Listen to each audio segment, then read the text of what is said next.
Hello? Can you hear me? Don't exit this room, okay? This isn't a mistake.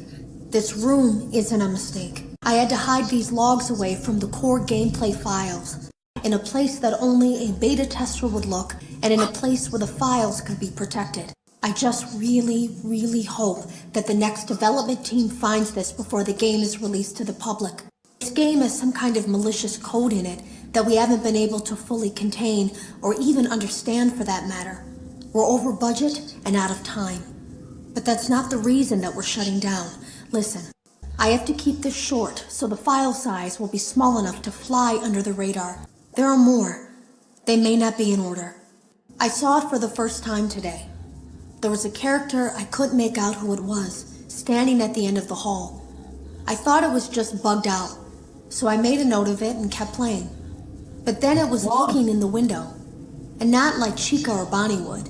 It was actually looking in the window, seeing what I was doing. I heard a pretty heated conversation this morning between Dale, our manager, and someone else on the line. It really feels like this project is in trouble, in no small part because of the lawsuit, I'm sure. There has to be a lawsuit, there's no way there isn't. It happened in this building just a few doors down from me. I think it's made worse by the fact that Jeremy tried to tell us something was wrong. We all just saw it as a challenge to find what the problem was and fix it. Who could have known that? Have you ever heard of a guillotine paper slicer? It sounds made up, but it's an actual piece of office equipment. I didn't even know we had one in the supply room. I guess they're more common at businesses that do a lot of graphic design work. I remember seeing one when I was still in school, and even then, I knew how dangerous it looked. I was always afraid of losing a finger. That seems so silly now. Jeremy used to do design work. I guess that's how he knew it was there. The drawers have been emptied out. Someone was here. I don't think it was spring cleaning either. No, there was plastic on the floor. Someone was definitely here during the night. It had to have been the client. I mean, they sent us that stuff in the first place with no explanation, told us to scan it, said it would expedite the process so we wouldn't need to program any pathfinding ourselves. It was a budget thing, I guess. It was just junk. Circuit boards and things like that. Looked pretty old. Somehow, though, there was usable code on some of it. It seemed to take hold by itself. Things started changing. But then, he started appearing. At least that's what Jeremy said. I came in early that morning. No one else was there. At least that's what I thought. The supply room was lit. I didn't even notice Jeremy standing in the testing room as I walked past. The supply room was so bright, glowing from all the way down the hall. Jeremy complained of nightmares when he came in this morning.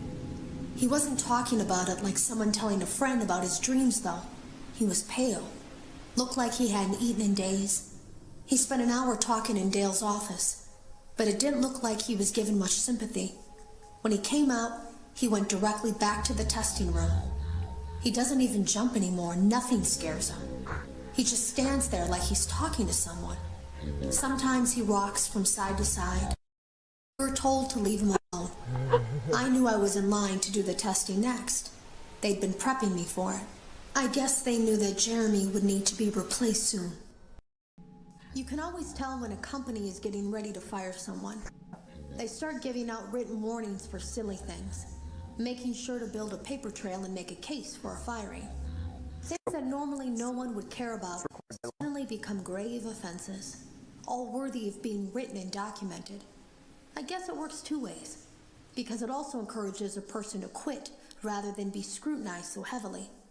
I think Jeremy was too far gone to consider that option, though. The thing about it is that I don't think they were going to fire him because of anything he was doing wrong. They just knew he'd seen something. They needed to discredit him. There was something that looked like a Halloween mask laying on the floor. I didn't understand. Ink must have spilled.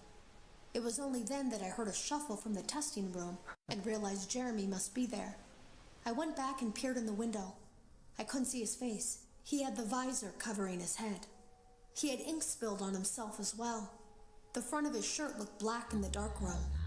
He turned his head in my direction, but I don't think he knew I was there.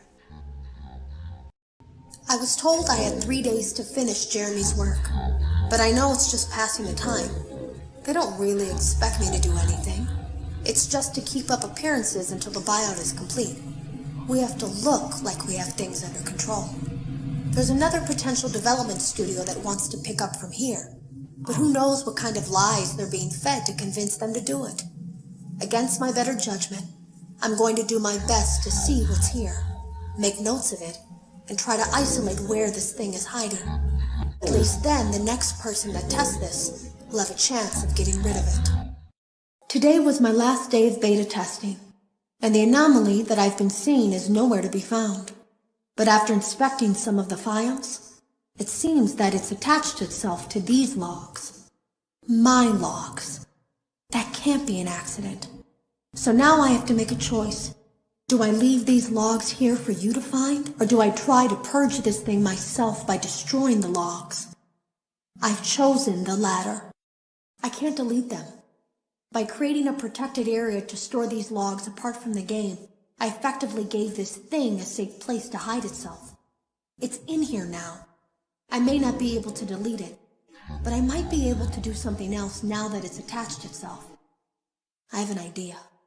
They lied to us. They lied to all of us. They told us that the whole point of this VR game was to undo the bad PR done by a rogue indie game developer who supposedly made up a bunch of crazy stories that tarnished the brand. But that's not true at all. In their haste to develop this VR game and clear their name, they sent us some things I don't think they intended us to see, such as a hard drive containing emails between Fazbear Entertainment and a certain indie developer. Fazbear Entertainment hired the game developer. Those indie games were designed to conceal and make light of what happened. This isn't just an attempt to rebrand. It's an elaborate cover-up, a campaign to discredit everything. I ran a fragmentation program on the area of memory that was storing these logs for you. I effectively broke the files into pieces and broke the anomaly along with it. That means that you won't have my warnings to guide you, but hopefully it also means that this anomaly, this virus, or whatever it is, will remain broken and unable to do more damage. Hello. You don't know me. I had created a series of logs for you documenting the troubled development of this VR game that you're now testing, in hopes that you, whoever you are, and whatever team you're with, will abandon development. Now I fear that those logs are being used as a Trojan horse. If you're unable to abandon development, hide all traces of these logs that I've created. I fear that finding them and reassembling them will also reassemble the very thing I've tried so desperately to destroy. There is a way to kill it. It wants to escape through someone plugged into this game. That's you now. You have to let it begin the process of leaving through you. Then use the disconnect switch that I've embedded by the main stage. Let it approach you. Let it begin to merge with you. Play the music and flip the switch. That will cause a hard restart of the game and flush the memory, effectively killing it. I hope. I don't know when it will come for you. I do.